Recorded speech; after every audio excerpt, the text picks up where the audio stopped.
വരട്ടിയ കൂഴച്ചക്ക കൊണ്ട് എങ്ങനെ ഒരു അട ഉണ്ടാക്കാമെന്ന്. കഴിഞ്ഞ ദിവസം ഞാൻ കൂഴച്ചക്ക എങ്ങനെ നാളുകളോളം കേടുകൂടാതെ വരട്ടി എങ്ങനെ വെക്കാമെന്നുള്ളൊരു വീഡിയോ ഇട്ടു. അപ്പോൾ എല്ലാവരും പറഞ്ഞ് അതുകൊണ്ട് എങ്ങനെ അട ഉണ്ടാക്കാമെന്നും കൂടെ കാണിച്ചു തരാം. എല്ലാവർക്കും അറിയാം, പക്ഷെ അറിയാൻ മേലാത്തവരുണ്ട്, അവരാണ് ചോദിച്ചത്. അപ്പോൾ അവർക്ക് വേണ്ടിയിട്ടാണ്. അപ്പോൾ ആ വരട്ടിയ കൂഴച്ചക്കയാണ് ഞാനിത് ഇങ്ങനെ ആക്കി വരട്ടി വെച്ചാണ് അലുവ പോലെ ഇങ്ങനെ ആക്കി.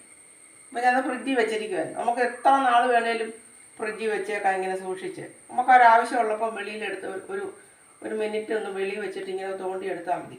അല്ലെങ്കിൽ നമ്മൾ ഓരോ ദിവസത്തേന് ഉപയോഗിക്കാനുള്ളത് വേണമെങ്കിലും നമുക്ക് വെക്കാം. അപ്പോൾ അത്രയും എടുത്തു. ഇതിനകത്ത് ശർക്കര ചേർത്തിട്ടുണ്ട്. ഇനി മധുരം ചേർക്കണ്ട. ഇനി മധുരം ചേർക്കണമെന്നുള്ളവർക്ക് നിർബന്ധമുള്ളവർക്ക് ചേർത്താൽ മതി. അപ്പം ഞാനൊരു കുറച്ച് ഗോതമ്പ് പൊടി ഇടുക.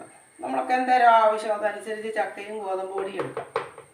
ഇപ്പോൾ ഒരു 5 എണ്ണം ഉണ്ടാക്കത്തക്ക രീതിയിലാണ് ഞാൻ എടുത്തേക്കുന്നത്. ഇനി ഇത് നമ്മൾ നല്ലപോലെ കുഴയ്ക്കണം. കുഴച്ച് കഴിഞ്ഞിട്ട് നമുക്ക് ഇലക്കകത്ത് പരത്താം. ഇനി ആ ചക്കയും ഗോതമ്പ് മാവും കൂടെ ഞാൻ കുഴച്ചതാണ്. അതിങ്ങനെ ശകലം നമുക്ക് ആവശ്യത്തിനുള്ളത് എടുത്തിട്ട് അത് ഇലയിലോട്ട് ഇങ്ങനെ പരത്തണം. കനം കുറച്ച് പരത്തണം. കനം കൂട്ടി ഉണ്ടാക്കേണ്ടവർക്ക് കനം കൂട്ടി ഉണ്ടാക്കാം, കനം കുറച്ച് വേണ്ടിയവർക്ക് കനം കുറച്ചുണ്ടാക്കാം. ഞാനിപ്പോൾ ഇതിങ്ങനെ പരത്തുക. നല്ല ടേസ്റ്റാണ് ഇങ്ങനെ ഉണ്ടാക്കി കഴിച്ചാൽ. പഴയ കാലത്തെ അമ്മച്ചിമാരൊക്കെ ഉണ്ടാക്കുന്ന ഒരു പലഹാരമായത്.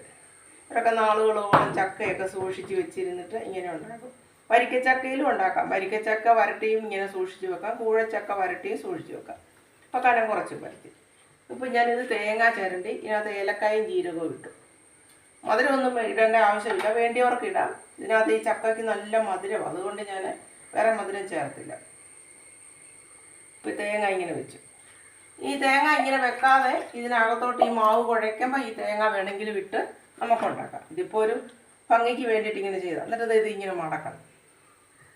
മാവൊന്നും ഒഴുകി പോകത്തില്ല. ഉണ്ടോ, നല്ല തിക്കായിട്ടാണ് മാവ് കുഴച്ചത്. ഇങ്ങനെ വെച്ച് ഇനി ഇതുകൊണ്ട് നമുക്ക് അപ്പച്ചമ്പിൻ്റെ തട്ടേ വെക്കാം. അത്രയും പണിയോ. ചക്ക അട ശരിയായി കേട്ടോ. എല്ലാവരും കഴിക്കാൻ പാ.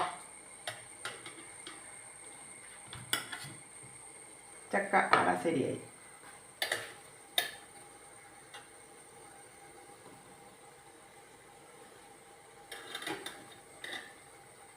പഴയ കാലത്ത് അമ്മച്ചിമാരൊക്കെ ഇങ്ങനെയൊക്കെ ഉണ്ടാക്കും. ഇപ്പോൾ ഉള്ളവർക്കൊന്നും ഇങ്ങനെയൊന്നും മെനക്കെടാൻ കഴിയത്തില്ല. എപ്പോഴും പെട്ടെന്ന് എന്തെങ്കിലും ഇത് മേടിക്കും, അല്ലെങ്കിൽ കടയിൽ പോയി മേടിച്ച് കഴിക്കും.